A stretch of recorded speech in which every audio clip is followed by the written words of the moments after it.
DC মাসুদকে কাজ করেছেন, অবশ্যই রাষ্ট্রের ভালোর জন্য করেছেন। সেটাকে যারা প্রতিবাদ করছে, সেটাকে যারা পুঁজি করে আন্দোলন করার চেষ্টা করছেন, আমরা আপনাদের প্রতি দৃষ্টি রাখছি। আপনারা কোন শ্রেণীর কোন নারী সন্তান? আপনারা যারা ঢাকা বিশ্ববিদ্যালয়ে লেখাপড়া করেন, আমার কাছে একটা প্রশ্ন, আপনাদের কাছে একটা প্রশ্ন, তাই আপনারা কি অল্প পাশে শিক্ষিত হয়ে ইন্টার পাস করেছেন, মেট্রিক পাস করেছেন কিনা? কারণ এই ফ্যাসিস্ট শেখ হাসিনা যখন ক্ষমতায় ছিল, এত পাশ দিয়ে মেধাহীন ছাত্র ছাত্রীদেরকে তাদের দলীয়করণের মধ্য দিয়ে ঢাকা বিশ্ববিদ্যালয়ে হাজার হাজার ছাত্র ভর্তি করেছেন।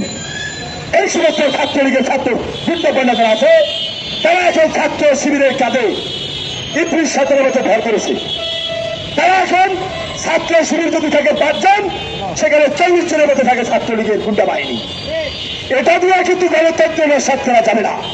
এটা দিয়ে তারা কেমন ক্ষমতা